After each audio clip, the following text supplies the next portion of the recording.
2 to the chest, 1 to the head. That's the way they teach it, but sometimes 1 to the head is the best solution.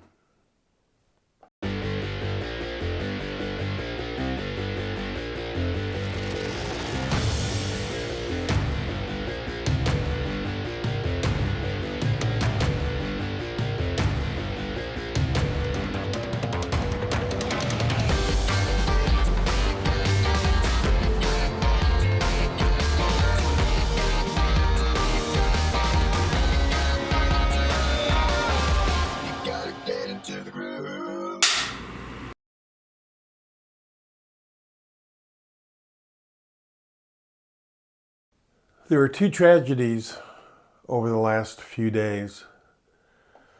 As I sat down to try to script this out, and yes, I do script out most of my videos to try to maintain some sort of a coherent train of thought, I was having a really, really hard time finding the words.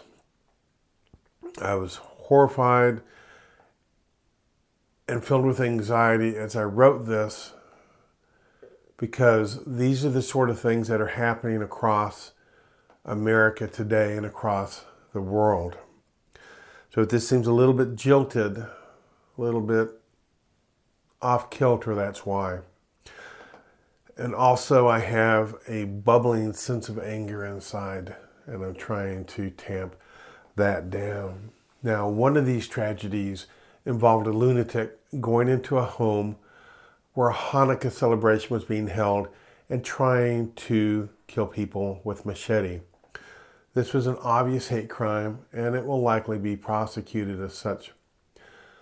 Now, in these videos, I really don't want to mention the names of the criminals who do this sort of a thing, because I don't want them to have even 1 second of fame from what they did.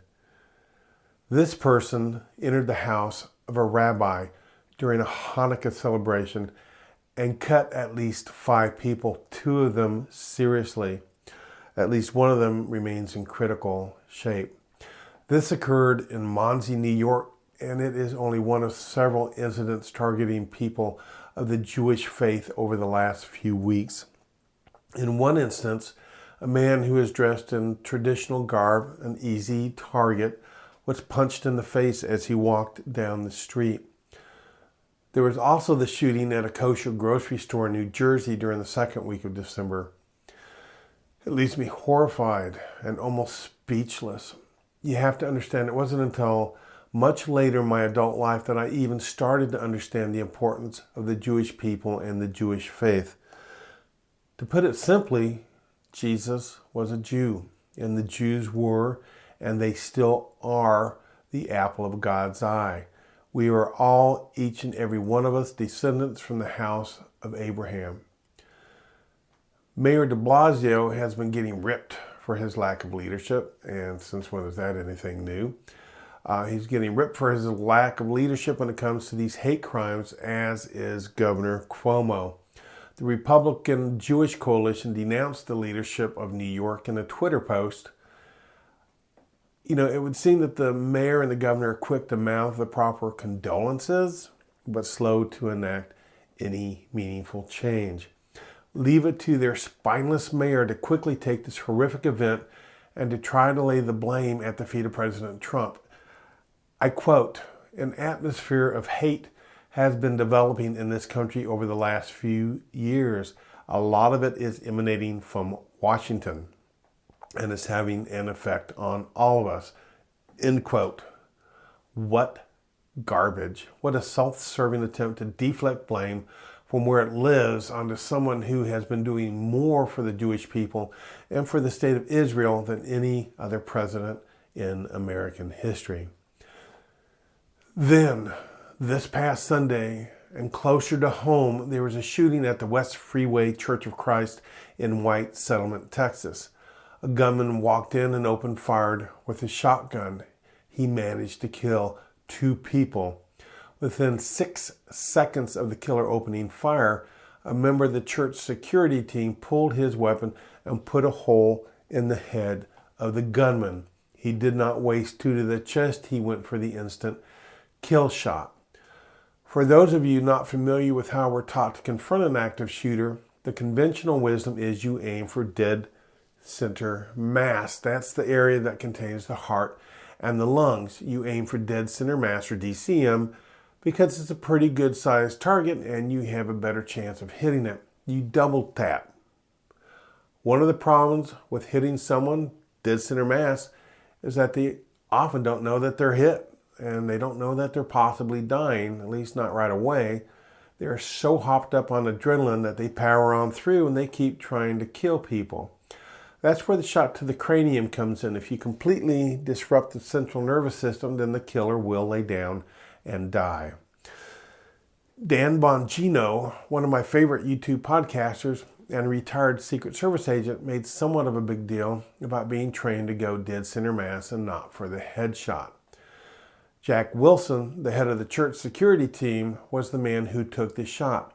He didn't go for dead center mass. He went directly to the headshot and put that ass hat down instantly. He felt like he had the shot, and he took it. If he had gone dead center mass, this maniac might have killed more people before going down.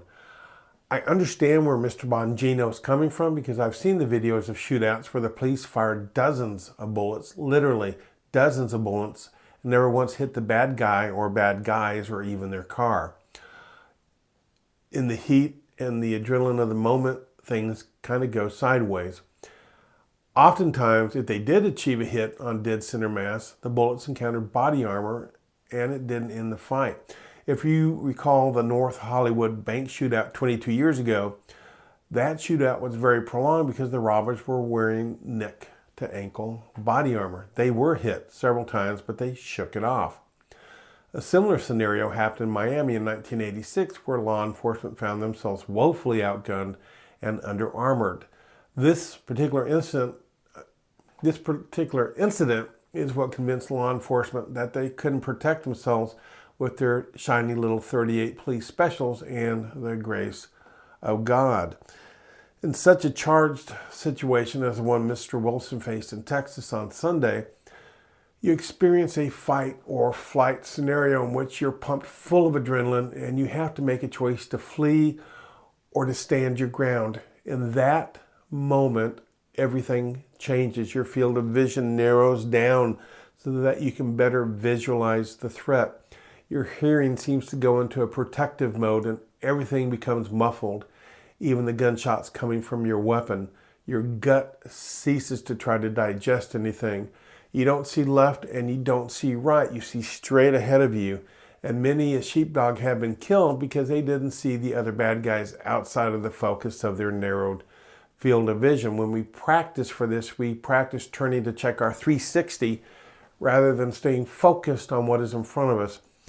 I emphasize this because Mr. Wilson had to make a split-second decision in the midst of all this hormonal rush, this hellish fear, and decide to take the shot that he did. I have praise for Mr. Wilson for taking that shot.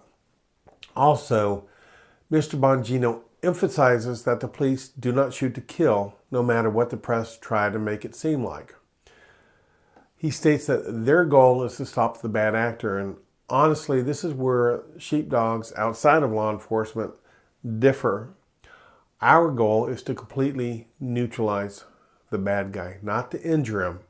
If you know anything about snakes, they can bite when badly injured. You want the bad guy dead, unable to hurt anyone else. I'm sorry if that sounds callous, but put yourself and your family in the West Freeway Church and then tell me you only want the guy sort of hurt so that maybe he would decide to play fair and stop shooting people. No, you want him dead. You want him completely unable to pull the trigger again, period. There's been a lot of talk after this about Texas changing its laws in 2017 to allow carry in our houses of worship. That's true, they did pass that law, but before that you could carry concealed as long as the leadership of the church allowed it. Some people ask why we don't just let the police handle these instances. Well, I think you can understand from the West Freeway Church shooting that the gunman would have had a much higher head count if there had not been a good guy with a gun present and ready to protect his church family. A sheepdog willing to lay down his life to protect the sheep.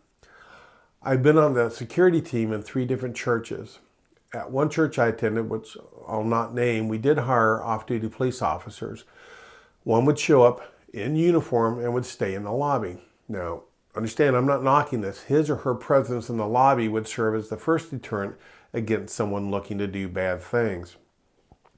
If they were in the sanctuary, they might be able to help once it hit the fan, but it was best to keep them out where they would be instantly noticed by anyone coming in with bad intent.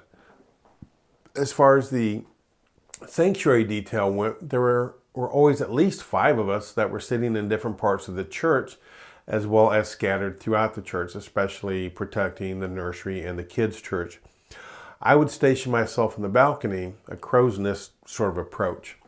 I was also in the pastor detail, and I walked him from his office down to his seat as praise and worship was beginning. There's usually 2 or 3 of us on this detail, and we tried to make this as subtle as possible because we really didn't want people to suddenly change from a worshipful attitude to one of remembering that bad people were out there and that were people in the church armed with guns that were standing by. If something bad did happen, and if there was no security within the sanctuary and only in the lobby, it would take critical time for that police officer to be in position to alter the calculus of the situation.